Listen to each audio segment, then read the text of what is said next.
thank you to the Deshevskis, not only for hosting this evening, but for such a wonderful program that's been going on for a year already. And the fact that people are still coming on the same topic is amazing. It's also a bit, it was a little daunting when I first said, what am I going to say that someone else already hasn't said? And I don't know what everyone else said. I just have to assume that I'm probably repeating things that other people said before. But even so, I guess Chazara review is always okay, right? So with that, I will just begin by saying that it's actually a bit of an auspicious time to be having this the talk tonight on Emunah, because as I'm going to show you at the end, the period before Shavuos, it makes a lot of sense to talk about Emunah. And it's sort of like a starting point and an ending point. As the starting point, so really the source of the mitzvah is from the Aseret HaDibros, from the Ten Commandments, where it says, Anochi Hashem Elokecha, I am Hashem your God, Asher Hotzeisicha me'eretz Mitzrayim, took you out of the land of Egypt.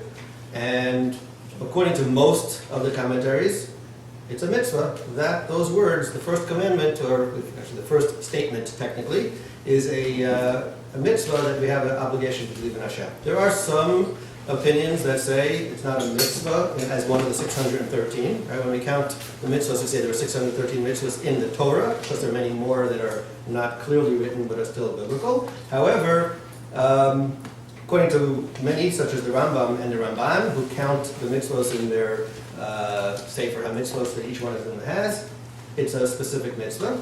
According to others, such as the Baal Halachos Gedolos, it's not a mitzvah, it's a prerequisite. It's like an automatic. Of course, how could you have anything if you don't believe in Hashem? There's no concept of having mitzvah, so it's just a prerequisite. But we're going to follow along the lines of the Rambam and the Ramban, especially since we'll be quoting them, and that the fact that it is a mitzvah. And the question, though, is, what kind of a mitzvah is this? Right? How is it possible to have a commandment that you have to believe in anything, let alone a God that you can't see? Because either I do or I don't. So if I believe in Hashem, so then, okay, you can tell me what to do. If I don't believe in Him, so who's telling me what to do? So it's a very illogical concept to say you have a commandment to believe. So that's the first problem. Then we find, when we look up in the Rambam in particular, in his works on the Mishnah Torah, the introduction, he actually has a statement. He says, Yisod ha-Yisodos, v'amud ha-Chachmos, the foundation of foundations. So basically, the first basic is Leida sheyesh sham motzi misham, that there's to know that there's something that preceded everything. In other words, that there's a God, right? Now, the term that he uses is Leida, right? It's not to believe. He doesn't say lahamin. He says Leida, to know. So it seems it's not enough just to believe. There's some higher level of knowing. And the Ramban actually says the same idea when he talks about the Anochi Hashem Elokecha. He also says that this is a mitzvah aseh, it's a positive command to do. That what? That Yorah v'yitzaveh osam, that it's commandment, it's teaching us, sheyedu v'yaminu, that we should know and believe. So it seems that there's some higher level called knowing, which sort of makes, if my question about believing is a question, then knowing seems to be even more hard to understand, because if you have difficulty believing something that you don't believe, that you don't know about, then how are you supposed to know about it? So what is this mitzvah? Right? So that's the question I want to start off with. And the answer, according to my understanding, is the way that Hashem is able to command us to believe is by really commanding us to find out. In other words, the concept of belief is based on knowledge. We don't believe in blind faith. We believe in faith through knowledge. What's the concept of faith through knowledge? So the Chafetz Chaim gives a mashal, a parable, that there were two blind beggars, and they used to go door to door and knock on everyone's door asking for money. And one day they came to the door of a certain guy who happened to be a doctor, and they get into conversation, and the doctor starts asking them about their blindness, about how it happened, whatever. And after the whole discussion, he says to them, you know what, I think that I can cure you. I think I have a cure for blindness, for your blindness. And And they say, okay, and what do we have to do? So he says, well, in order for you to do it, what you have to do is you have to very diligently take this medicine I'm going to give you, take it for 2 weeks, and then come back, and then we'll see what it is, and I'll let you know. So they go away, they take the medicine for 2 weeks, they come back, and now he questions them, and he says, okay, so now what's the story? And he says, can you see? He says, well, you can't really see. He said, but do you notice any difference? Oh, yeah, well, we used to be able to, everything was black. Now, when we walk into a room with sunlight that's bright or place, oh, we notice it. We can feel the difference. There's some tangible difference between light and dark. He says, oh, exactly what I thought would happen. So now I really am positive I can cure you, and I'm going to give you this very strict regimen that you're going to have to follow, and if you do that, I guarantee you in 6 months you'll be able to see. So they start talking. It's a difficult thing. It wasn't an easy thing to do. So they're talking amongst themselves. Should they do it? Shouldn't they do it? And one guy says, you know, so why should I put myself through all this hassle on him? Maybe, who knows, this guy's who knows, he knows what he's talking about. I don't know. It's going to happen, and I have to suffer for all the 6 months in order to go through that. Forget about it. The other guy says, what are you talking about? Look what happened. 2 weeks ago, everything was black. Now, all of a sudden, we see there's a change when we walk into light. So something has happened. This guy obviously knows what he's talking about. I can be confident that it's going to work. So the Chofetz Chaim says that's the concept of faith through knowledge. That it's not just we believe it, but it's based on things that we know and things that we see. Therefore, we can come to a level where we can really believe, but on a much higher level.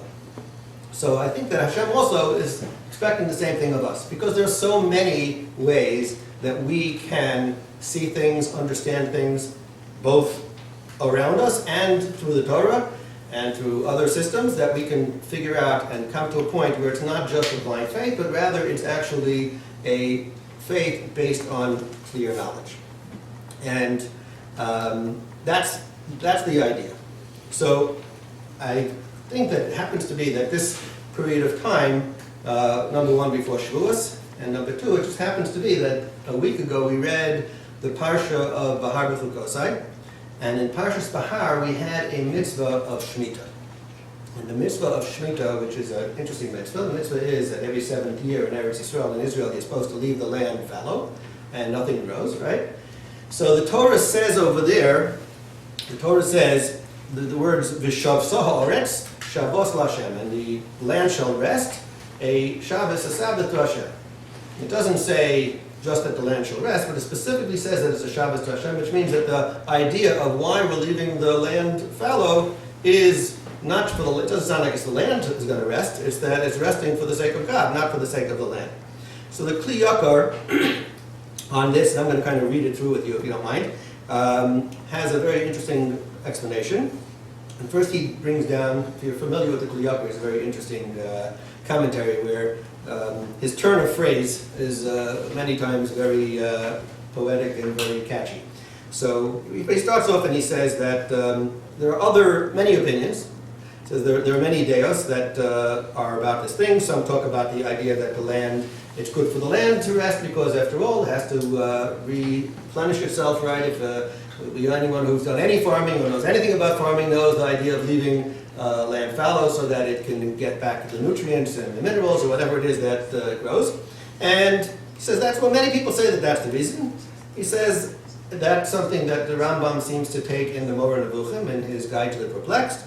However, many argue on him, and he said if that was the point, so then why would there be a concept which we find that Hashem tells us that if we do not, if we don't observe the laws of Shemitah, God is going to exile us from the land. We see that we've been taught that the 70 years of the Babylonian exile was in payment for 70 Shemitahs that weren't observed. So what's the connection if the whole purpose of it was for the land to just to strengthen itself, to replenish? So why would there be such a consequence if we didn't follow it?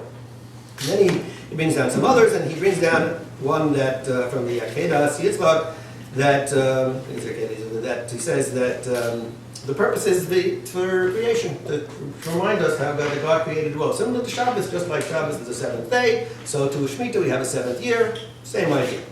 So he says, here's where he has his interest. He says, this is rachok mikil yosai. This is very, there's distance from my kidneys. It just doesn't work. He says, my insides can't handle this explanation. It doesn't feel right. And he says, after all, that we also see, listen, Shabbos, even Shabbos has unfortunately not held up for many people to be able to remind them of it. So that's coming every week. Something coming every 7 years is certainly not going to work if Shabbos isn't doing it for everybody. So he says, therefore, in order to explain it, I'm going to give you the following explanation. And he says the reason is to root inside us, the Jewish people, the midas ha'emunah v'habitachon b'Hashem. The purpose of the mitzvah of Shemitah is to ingrain in us, and actually uses the word lahashvish, so it's really to root, the idea of faith and trust in God. How so? He says, and why? Because Hashem was afraid, if you can say such a thing. Hashem was concerned that if we didn't have, that when the Jewish people came into the land of Israel, so what would happen is everybody would start working the land, and the land would produce, and things would be going great, and everybody would say, wow, look how great I am, I'm such a great farmer, I'm doing such a great job. And they would forget that it was really Hashem who is the one who makes everything happen, and that he's the Baal, he's the master and the owner, and it was them, they would think it was them who did it all, and they would say, Kochi ve'otzim yadi, it's me who did it, etc. So therefore, Hashem said, I'm going to take them out from the minhag ha'tevi, the natural custom, which would be that, he says, in the world at large, over a 6-year period, what should happen is 2 years you plant, and 1 year you let the land go. So over 6 years, you'd have two years of the land lying fallow, right? Every third year, you'd let the land lie fallow, and then that would make sense. So Hashem said, no, here's what you're going to do. You're going to plant, it's not just that you're going to leave the land fallow on the 7th year, because it doesn't just say that. It says, Sheish shanim tizrasodecha. For 6 years, you're going to plant. So it's like almost like a mitzvah to plant for the 6 years, right? It's actually similar to Shabbos, by the way, that it's really Sheshes Yom Tavod. You're supposed to work, in order to make Shabbos a rest day, you're supposed to work on the 6th. Right? If you make every day a Shabbos, you haven't really made Shabbos a Shabbos. Right? So here also, he says 6 years you're gonna work the land. And I'm going to promise you that, that this land is going to produce. You don't have to worry that at the third year it's going to be weakened. It's not going to happen. It's going to be fine. And not only that, he says, a nes b'toch nes, a miracle within a miracle, that after you did 6 years, what's going to happen? Which year should be the worst year? The worst year should be the 6th year, right? What should happen is every year it should get a little bit worse. So that the worst year of all the years should be the 6th year. Hashem says just the opposite is going to happen. I'm promising you that in the 6th year is going to be the best year.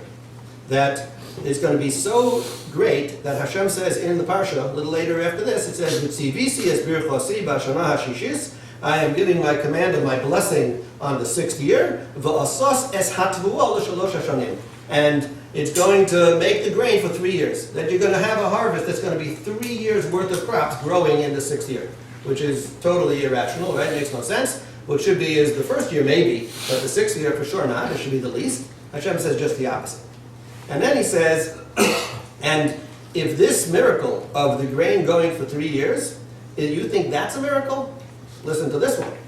That he says, "V'sholi shim al kula," like triple. The triple header here is as follows: that in that year of the 6th year, even if you don't have a lot of grain, you're going to have enough grain that it's going to last for 3 years. That a small amount is going to be so filling and so rich in and of itself that it will last for 3 years anyway. You won't have to eat as much in order to be satiated. So, and he says, and this is from the pasuk. It says the asos es hatavua. There's a hay in hatavua, which is the grain. So we have a general thing whenever there's a hay in a word that sort of it's the definite article. So there was something special about it, that the grain itself is going to be blessed. It's not just the fact that you can have grain, but the grain itself will be internally blessed, and therefore it's going to last for 3 years. So that's a super miracle. So he says all of that is a sign that is designed to give us a greater level of belief and faith in Hashem. And he says as follows, that this is Vada a Nes Nigla. It's obviously when you're going to see that in the sixth year, you're going to have so much, and it's going to last so long, everybody's going to obviously appreciate the greatness of Hashem. And then you will know, Kili Kala Aretz, that the land belongs to Hashem, and you're not the boss. And it says, this is similar to the Mun, that every day, right, the Mun also, you had to wait for the next day, and you were, it was to be able to turn your eye to Hashem. And then he just throws in at the end that, says according to this, it makes sense why you have the idea of exile. Because since, if you don't do Shemitah, basically you're saying you don't have faith in Hashem, that He's going to provide for you. So now, since it's a lack of faith, so therefore, Hashem says, okay, so now you don't deserve the land. Now you're getting kicked out of Eretz Yisrael. It's related to being, in order to be in Eretz Yisrael, you have to have bitachon, you have to have trust in Hashem, you have to have faith, and if you don't have it, then you lose that right. And just interesting, by the way, that the same idea on the Shemitah, if you think about it, when you talk about people who are concerned, like who wrote the Torah and all that kind of stuff. So if you were making up a law, would you ever make up such a law as Shemitah? And when you make up this law of Shemitah to say, besides the fact that it's crazy to leave the seventh year, the one to be fallow, and by the way, the whole country at once, it's also crazy to say, oh, by the way, you don't have to worry about it because you'll have enough food in the sixth year, because you won't be starting in the seventh and the eighth, right? Because if somebody could have made up, and we happen to know there's no other religion in the world that ever makes such a claim, that God spoke to many, many, many people at the same time. All other religions work on a system that Hashem spoke to somebody, God spoke to somebody, someplace, and then somehow or other the person was a good enough charismatic person to convince everybody else that it's true, right? But we don't have such a thing. We have our faith based on the fact that Hashem spoke to approximately 2.5 to 3 million people at the same time, right? Because 600,000, that was men between 20 and 60. If you add women at that age, kids below, and older people above, you get between 2.5 and 3 million. And the Torah is telling us everybody was there at the same time. So based on that, it would be very difficult to create later on in history a story of something that happened to your great-great-grandparents of such a magnitude and get away with it. It just couldn't happen. So that's one simple idea that people use to say, how do you know? For us. However, we find actually, let's just go back in time. Before we even get to ourselves, let's go back to the people who came out of Mitzrayim, the people who came out of Egypt. What happened at Har Sinai is not only the foundation of our faith, it's the foundation of their faith. They needed it. Why did they need it? When you think about it, they were in Egypt. There were 10 miraculous plagues, right? They all saw 10 unbelievable plagues that didn't affect them, only affected the Egyptians and the various, everyone had multiple miracles that occurred within each of the plagues, right? And then they finally get out and the sea splits, which we just read in the Haggadah a number of weeks ago, right? That was multiple times the amount of miracles as the plagues themselves, either 4 times or 5 times, depending on which opinion, right? So it would seem that all of those people, how could they not believe? Look what they just experienced. And in fact, we also know that we say every morning in before Oz Yashir, right? We say Emunah B'Hashem Moshe Avdo, talking about the splitting of the sea, and they believed in Hashem and Moshe his servant, right? How come? So what more do we need? What more do we need than that? Yet we find that we actually needed more, and Hashem. It was necessary for Hashem to speak to the people in the format that He did at Har Sinai, that everybody should hear it.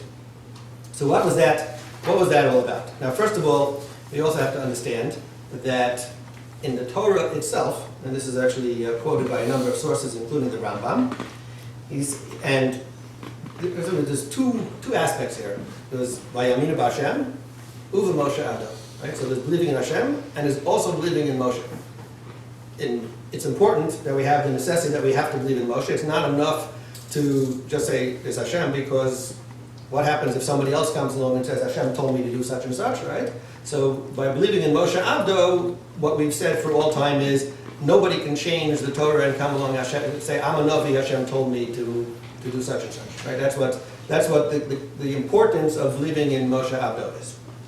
So if it's true that everybody believed at the time of the splitting of the sea, so what's changing? Yet we actually find that when it comes to Ma'amad Har Sinai, the people, right before the people are going to hear from Hashem at Mount Sinai, during the days leading up to Har Sinai, and I don't remember if it was today or not, I'll have to go back and check. It was one of the days, if you go into Parshas Yisro and you look up the story, you can count what the dialogue between Hashem was on each of the 6 days preceding Har Sinai, 5 days actually. So on one of those days, Hashem says to Moshe, Hinei onochi bo elecha ba'av ha'anan, I am going to come to you in a thick cloud, ba'avur yishma ha'om b'dabri imach, in order that the people should hear my speaking with you, v'gam b'cho ya'aminu le'olam, and they'll also believe in you forever.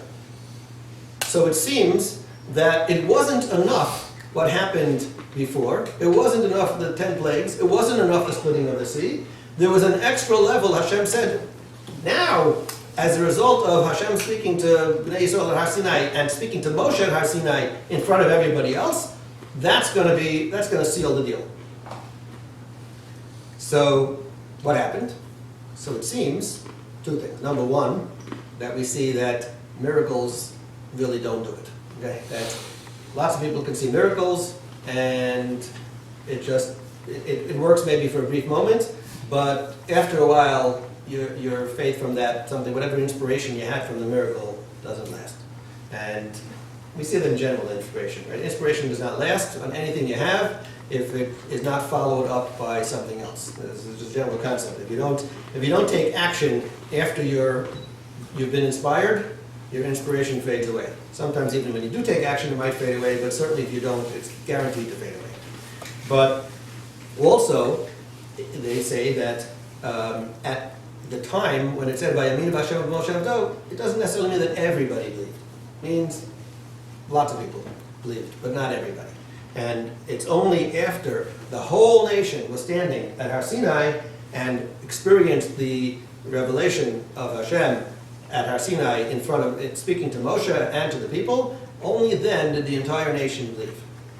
And in fact, what they experienced there was actually the level of prophecy, which they say that even the handmaiden actually it's spitting on the same. Sorry. So, but they experienced certainly at Har Sinai something that no one ever would have in the time after that. There was no one else who heard. It says in Parshas Eskan also, wherever you heard a nation that God spoke to them and they lived to tell about it. Right? There's no such time in history before or after.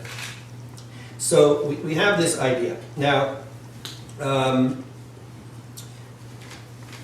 this thing I just mentioned to you is brought down by the Rambam, and it's also brought down by the Ibn Ezra.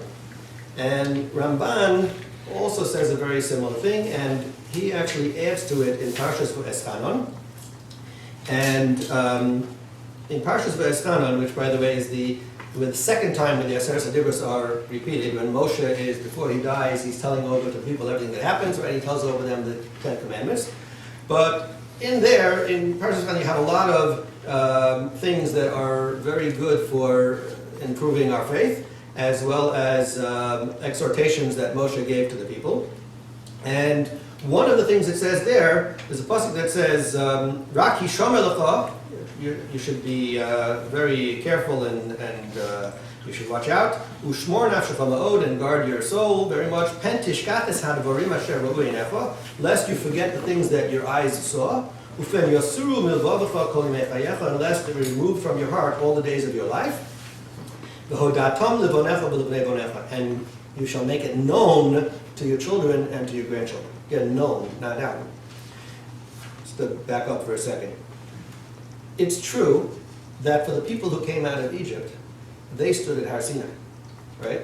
So we could say very nicely that they heard Hashem, and the level of Emunah that they had was not just a belief, but more, even a higher level of knowledge, because they themselves heard Hashem. That's very nice for them.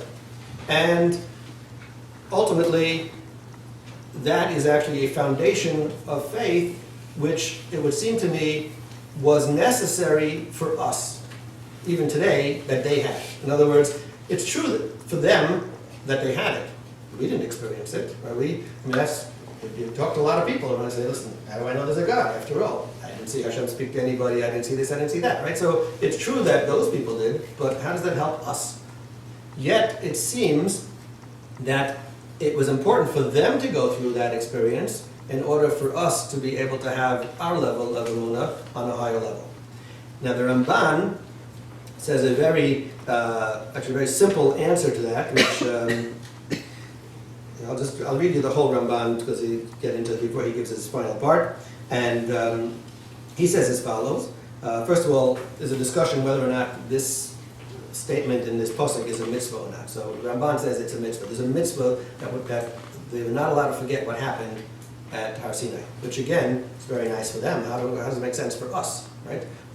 We also have a mitzvah. The mitzvah is not just for the people who lived 3,000 years ago. The mitzvah is for everyone in all time. So it has to be able to be something that's passed on from generation to generation. And he says as follows, that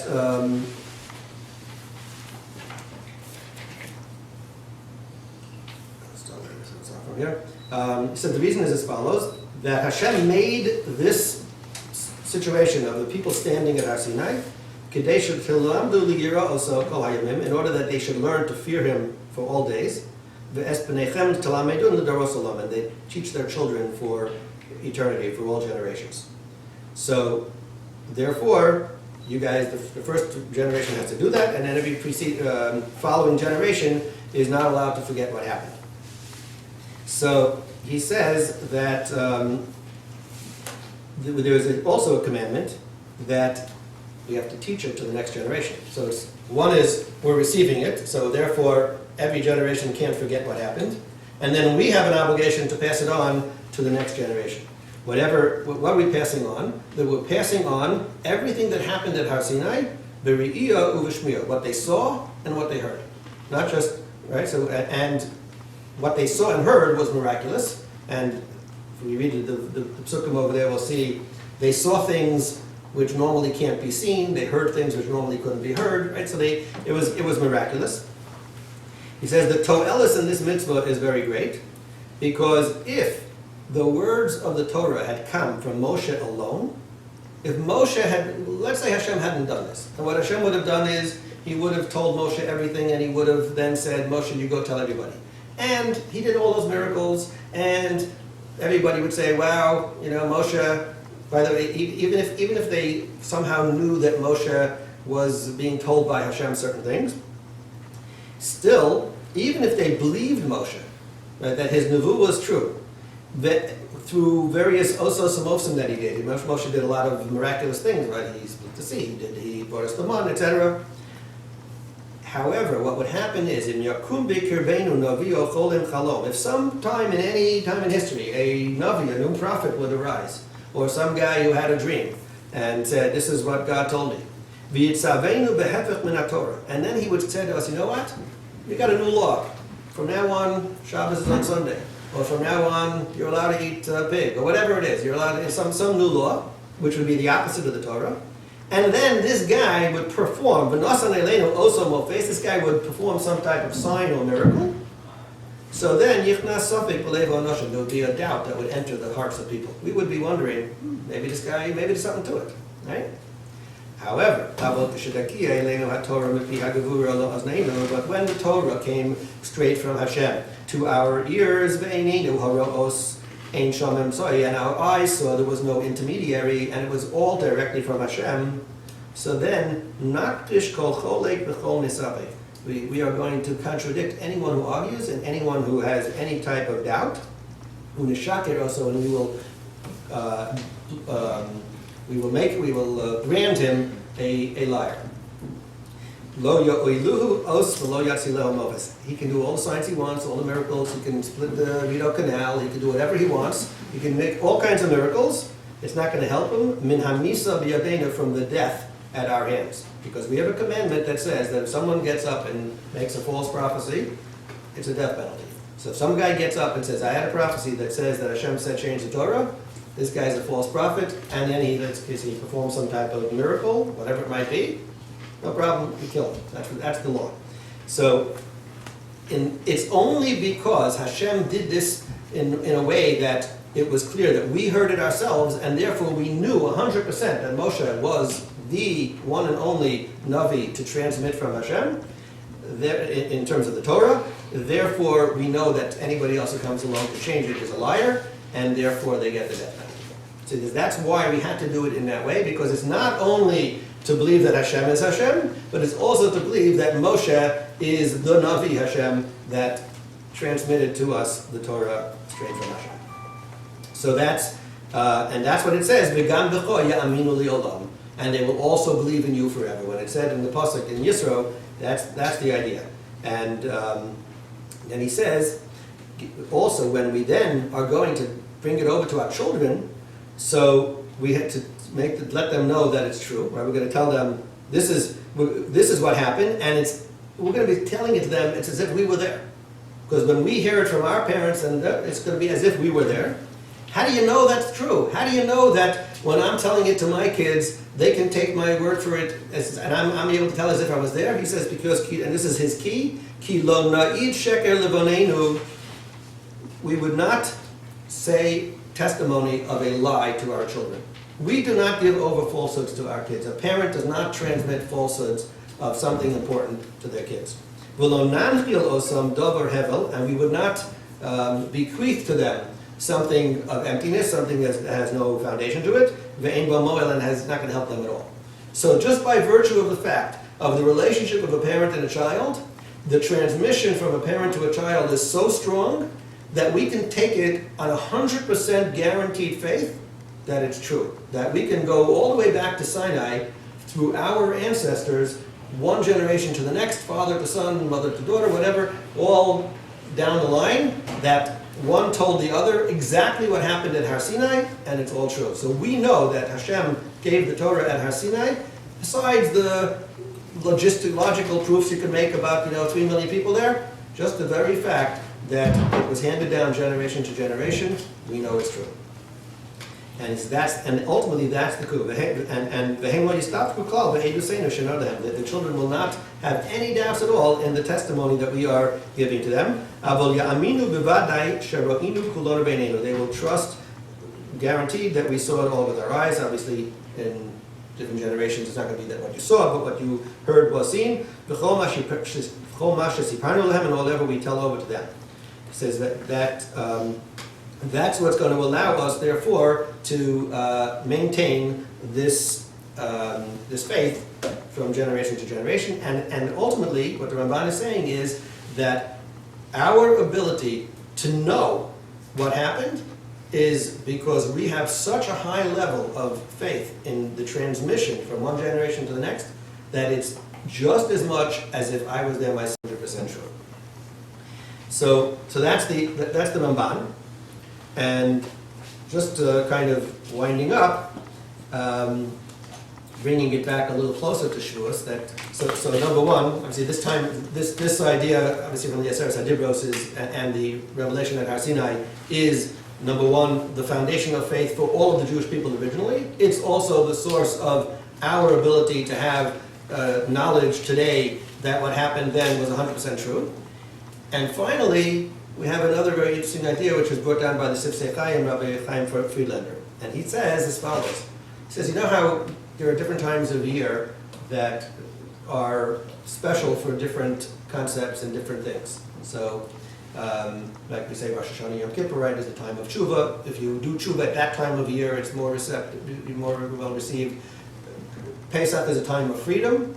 He says that Shavuos is a time of being able to feel Emunah on a higher level than any other time of year. You're more open to receiving the ability to have Emunah on Shavuos time than the rest of the year.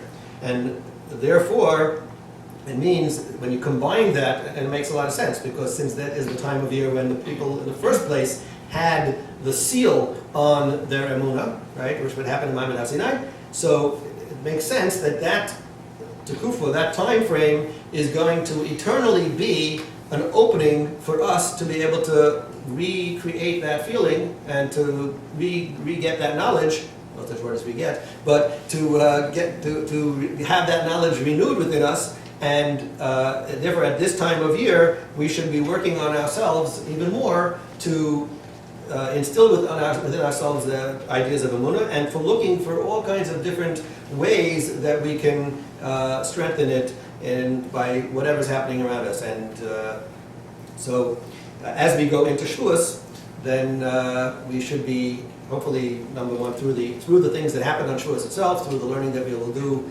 on Shavuos regarding any part of the Torah you're going to learn, but certainly when we learn the Aseret Dibros and we are careful in reading all the things that happen around there, that will help to increase our Emunah and our commitment and bitachon that not only did Hashem create the world, but that Hashem is running the world, and as Shemitah attests that the world belongs to Hashem, and therefore we are putting our entire faith that doesn't make a difference what we do in terms of running around and making things happen. Ultimately, if Hashem wants it, it's going to happen. If He doesn't want it, it's not going to happen. And we have to put our faith in that. That's how the world is being run. Any questions? I'm open to that. I could have stopped in the middle like this. I have a question. Yeah. On Pesach, we're celebrating the Exodus. Yes. So we say that and making a big deal from that. Right. Comes to Shavuos, actually we don't do a big deal from that. Yes.